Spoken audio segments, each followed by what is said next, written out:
नमस्कार, आप देखना शुरू कर चुके हैं वैभव क्रांति चैनल। हमारे साथ मौजूद है हथीन विधानसभा क्षेत्र में सक्रिय सिंचाई विभाग के रिटायर्ड एससी पढ़े लिखे व्यक्ति हैं और इनका पूरा परिवार जो रावत परिवार है वो पूरा पढ़ा लिखा परिवार है। यमुना बचाओ आंदोलन के संयोजक हैं डॉक्टर शिव सिंह रावत। आपको इनकी डिग्रियों के बारे में बता दें, क्योंकि अक्सर आपने देखा होगा कि राजनीति के क्षेत्र में अनपढ़ कामयाब हो जाते हैं जबकि पढ़े लिखों की जमात कम होती जाती है। लेकिन अब समय बदल चुका है, सरकार ने पढ़े लिखों की पंचायत की है तो अब पढ़े लिखे लोग भी आगे आ रहे हैं। रिटायर होने के बाद डॉक्टर शिव सिंह रावत बहुत ज़्यादा सक्रिय हो गए। हालांकि सक्रिय अपने नौकरी काल में यानी कि सर्विस टाइम में भी सक्रिय थे। पीएचडी आईआईटी दिल्ली से हैं, एमबीए कर रखी है, एमटेक बीटेक सिविल से। डॉक्टर साहब, सबसे पहले स्वागत है आपका। भरी दोपहरी में तापमान ऊपर जा रहा है और आपका राजनीतिक ग्राफ भी लगातार बढ़ रहा है। पिछले काफ़ी सालों से आप विधानसभा क्षेत्र में सक्रिय हैं। क्या एम लेकर चल रहे हैं आप आने वाले विधानसभा क्षेत्र के लिए, क्योंकि आने वाले 3 या 4 महीने बाद चुनाव है? सबसे पहले तो वैभव क्रांति के सभी दर्शकों को मेरा नमस्कार और आपका बहुत बहुत धन्यवाद कि आपने टाइम निकाला।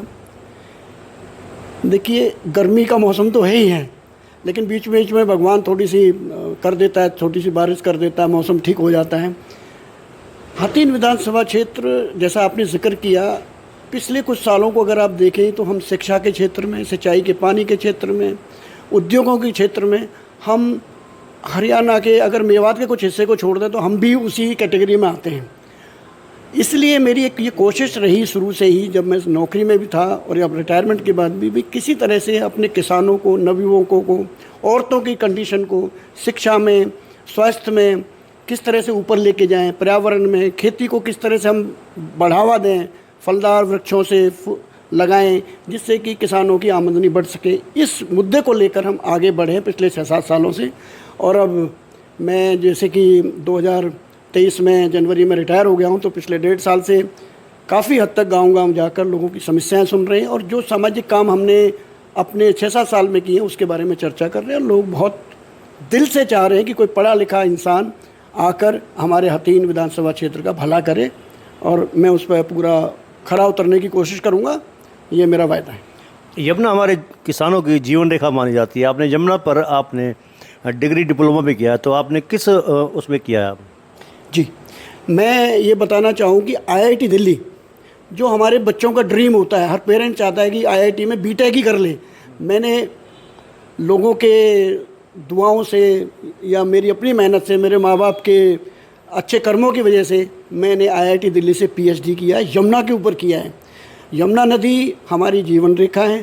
दुर्भाग्य से यमुना नदी की आज ये हालत हो गई है कि इतना गंदा पानी आ रहा है, पॉल्यूशन है, आपके इंडस्ट्रियल वेस्ट है, हमारे जो किसान इतने ज़्यादा ये लगाते हैं अपना डीएपी और ये खाद डाल रहे हैं, उससे भी उसका पॉल्यूशन बढ़ रहा है और वो पॉल्यूशन अल्टीमेटली हमारी खेती में जा रहा है। उससे जो अनाज हो रहा है उसे हम खा रहे हैं और जो नीचे ग्राउंड वाटर में जा रहा है उसे ख़राब कर रहा है, जो हमारी सॉइल है उसको भी ख़राब कर रहा है। इसलिए हमारी जो पैदावार होती है वो कैंसर जैसे रोगों को बढ़ावा दे रही है।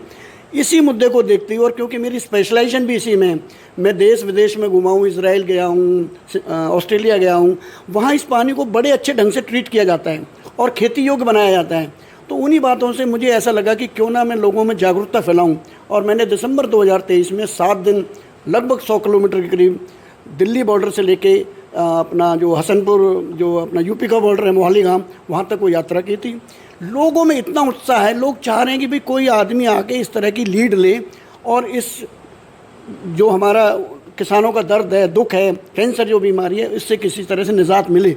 उस विषय को लेके ये बहुत अच्छा हमारा प्रोग्राम रहा और हम एक प्रोजेक्ट लगभग हमने बना लिया। हम कोशिश करेंगे कि सरकार अभी नई बनी है तो स्टेबलाइज होती है, तो ये केस हम भारत सरकार को भी, हरियाणा सरकार को भी प्रेजेंट करेंगे कि भी किस तरह से हम अपनी यमुना का, अपनी आगरा कैनाल का, अपनी गुड़गांवा कैनाल का, अपनी गोची ड्रेन का, अपने बुढ़िया नाला का, किस तरह से इस गंदे पानी को साफ़ करके लोगों को इस गंदगी से और इस बीमारियों से हम निजात दिलाएं, ये मेरा प्रयास रहेगा। हथीन विधानसभा क्षेत्र पूरी तरह से एग्रीकल्चर लैंड से जुड़ा हुआ है, सारा का सारा अगर मानकर चलें खेती से जुड़ा हुआ है हथीन विधानसभा क्षेत्र।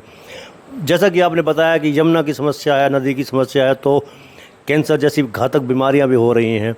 सेम यही बात है कि जो रजवाए हैं हमारे, जितने भी क्षेत्र में रजवाए हैं, उदाहरण दे देते हैं बंगुरी रजवा, आज तक उसका जो पानी है फ्लो में नहीं चल पाया, सूखा पड़ा हुआ। हालांकि रिपेयरिंग बाकायदा हो रही है, उसको जाल लगाए जा रहे हैं, सीमेंटेड वॉल्स लगाई जा रही हैं, इसके बावजूद भी समस्या जस की तस है। टेल तक पानी पहुंचना चाहिए और पानी पहुंचता नहीं है, ये भी एक समस्या। दूसरी समस्या सेम की समस्या है, तो इससे छुटकारा कैसे मिल सकता है? ये आपके बहुत अच्छे प्रश्न हैं दोनों के दोनों। पहला मुद्दा है कि टेल पर पानी नहीं पहुंचता। तो भुटानी जी, मैं आपको ये बताना चाहता हूँ कि जो हमें पानी मिलता है, जब ये 1994 में एग्रीमेंट हुआ कि भाई यमुना के पानी को किस किस स्टेट में कैसे कैसे दिया जाएगा, तो दुर्भाग्य से हमें ना तो हथनीकुंड बैराज पे दिया, हमें पानी दिया ओखला पे। ओखला पे पानी कौन सा है? जो दिल्ली का गंद का जो पानी आता है, सीवज का जो पानी आता है, उसमें से आगरा कैनाल निकलती है और वहाँ से गुड़गांव कैनाल निकलती है। उस आगरा कैनाल में से यूपी चैनल्स निकलती हैं। दुर्भाग्य से उनका चार्ज भी हमारे पास नहीं है, वो यूपी गवर्नमेंट के पास है। तो जो पानी का कंट्रोल है वो मेनली यूपी गवर्नमेंट के पास है। हालांकि हमने जब सरकारी तंत्र में थे और सरकार ने भी बार बार कोशिश की यूपी सरकार के साथ कि भाई किसी तरह से हमें वो कंट्रोल मिल जाए या उसका रेगुलेशन प्रॉपर हो जाए। तो जो पानी कम मिलना है, एक तो उसका ये कारण है कि वो हमारे पास उन हेड्स का कंट्रोल नहीं है। दूसरा मुद्दा आपने छेड़ा कि रजवाहों में पानी कम आ गया, ये तो ये उससे संबंधित हो गया। दूसरा सेम की समस्या कुछ इलाके हैं मिंडकोला के आसपास के, जहाँ पर पानी का लेवल ज़्यादा है, क्योंकि गुड़गांव कैनाल से वहाँ सीपेज होती है और कुछ लो लाइंग एरिया है, तो वहाँ पानी ऊपर आ रहा है। इसको लेके हमने 2018 में एक स्कीम बनवाई थी कि बोरवेल लगा के उस पानी को बाहर निकाल के ड्रेन में डाल दें या किसी नहर में डाल दें। और वो मेरे ख्याल में 70 या 80 के करीब वो प्रोजेक्ट लगे हैं और उससे आई थिंक 1000 या 700 एकड़ के करीब पिछले 3-4 सालों में उसका इफ़ेक्ट भी आया है। तो वो स्कीम, जब मैं गुड़गांव एससी था तो मैंने एक्शन पलवल एससी फरीदाबाद के साथ मिलके मिंडकोला के आसपास के सारे गांवों का दौरा किया था और ये प्रोजेक्ट उस टाइम हमने बनवाया था और उसकी सफलता आज होती हुई दिख रही है। इसके अलावा कोई बात करें स्कूलों की, तो कुछ हमें गाँव में हम गए हैं तो वहाँ पर ये बात पता चली है कि स्कूलों में आपने सोलर लगवाए, सिस्टम लगवाए हैं CSR फंड से अपने कार्यकाल में, तो उसका भी लोगों ने काफ़ी अच्छा जवाब दिया है। लोगों ने कहा कि काफ़ी सराहनीय प्रयास रहे हैं एससी साहब के, वो अभी भी आपको याद करते हैं। जी धन्यवाद। भुटानी जी, जो मुद्दा है, मैं एक किसान का बेटा हूँ। मैं अफसर कैसे बना? शिक्षा की वजह से बना। ठीक है कि मैंने मेहनत की, लेकिन अल्टीमेटली शिक्षा के बगैर कुछ नहीं होता। तो मेरे मन में शुरू से ये पीड़ा थी भी किस तरह से अपने सरकारी स्कूल, गरीब के बच्चे, किसान के बच्चे सरकारी स्कूल में पढ़ सकते हैं, कि उनको किस तरह से उन स्कूलों को अच्छा किया जाए। तो मैं गांव-गांव गया स्कूलों में, मैंने देखा लाइट नहीं है, मैंने देखा टॉयलेट नहीं है, मैंने देखा बिजली के कनेक्शन ढंग से नहीं हो रहे हैं, पंखे नहीं हैं। तो हमने कुछ कंपनियों से बात करी गुड़गांव में और उनको कहा भाई आप चलिए देखिए, उनको लेके आए। उन्होंने हमें उनका बहुत बहुत धन्यवाद करना चाहिए उन कंपनियों का कि हमारी बात को उन्होंने पूरा सम्मान देते हुए कई गाँवों में, कई स्कूलों में सरकारी में सोलर पैनल लगवाए। लगभग 100 के करीब हमने टॉयलेट बनवाए 20 सरकारी स्कूलों में और नए पंखे लगवाए, नए बिजली के कनेक्शन करवाए। तो उसका क्या असर होता है कि जो गरीब का बच्चा, किसान का बच्चा जो उन स्कूलों में पढ़ रहे हैं, हमने लैपटॉप दिलवाए बच्चों को जो होशियार थे। जो बच्चियां, हम कम से कम 200-300 बच्चियों को गुड़गांव की IT कंपनियों में लेके गए। ऐसे ऐसे बच्चों से वहाँ मिलवाया कि भाई जो गाँव के ही हैं वो फेल हो गए थे 6ठी-7वीं में, जिससे कि हमारे बच्चे मोटिवेट हों, भाई कोई बात नहीं, हम में कोई कमी है तो ये बच्चे भी जो आजकल इंजीनियर बने हुए हैं ये भी हम जैसे ही थे, हम इसमें डिप्रेशन में ना आए और मोटिवेट हों।